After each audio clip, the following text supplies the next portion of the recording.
പല വെറൈറ്റി കളറുണ്ട്. പാർട്ടി കളറുണ്ട്, ഗോൾഡൻ കളർ വരാറുണ്ട്, വൈറ്റ് ഉണ്ട്, ഓഫ് വൈറ്റ് ഉണ്ട്. ഇപ്പോൾ എൻ്റെ കയ്യിലിരിക്കുന്നത് റെയർ ആയിട്ടുള്ള പാർട്ടി കളറാണ്. ഇപ്പോൾ കേരളത്തിന് പാർട്ടി കളർ വളരെ കുറവാണ്. ഇപ്പോൾ ഞാൻ ഇപ്പോൾ ബ്രീഡിങ് ചെയ്തുകൊണ്ടിരിക്കുന്നതും പാർട്ടി കളർ പപ്പീസാണ് ഞാൻ കൂടുതലായിട്ട് ബ്രീഡ് ചെയ്തുകൊണ്ടിരിക്കുന്നത്. എന്ന് പറയുമ്പോൾ കാണുമ്പോൾ ഭയങ്കര ക്യൂട്ട്നെസ് ഇത്തിരി തോന്നുന്നത് പാർട്ടി കളറിനാണ്. ഗോൾഡൻ കളറും ക്യൂട്ട്നെസ് ഉണ്ട്, ഇല്ലയെന്നല്ല.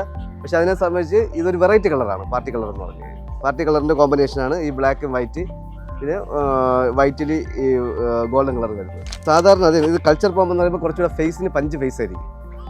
സാധാരണ നമുക്ക് സ്പിക്സിൻ്റെ ഒക്കെ ആണെങ്കിൽ ഫേസൊക്കെ ഇച്ചിരി നീണ്ട ഫേസൊക്കെ ആയിരിക്കും. ഇതെന്ന് പറയുമ്പോൾ ഹൈറ്റും കുറവായിരിക്കും, നല്ല സിൽക്കി ആയിട്ടുള്ള ഹെയർ ആയിരിക്കും, പിന്നെ അതിൻ്റെ പഞ്ച് ഫേസ് ആയിരിക്കും. ഫേസ് വന്നിട്ട് പഞ്ച് ഫേസ് ആയിരിക്കും. ബോൺ സൈസൊക്കെ നമ്മൾ കുഞ്ഞു ബോണാണ്.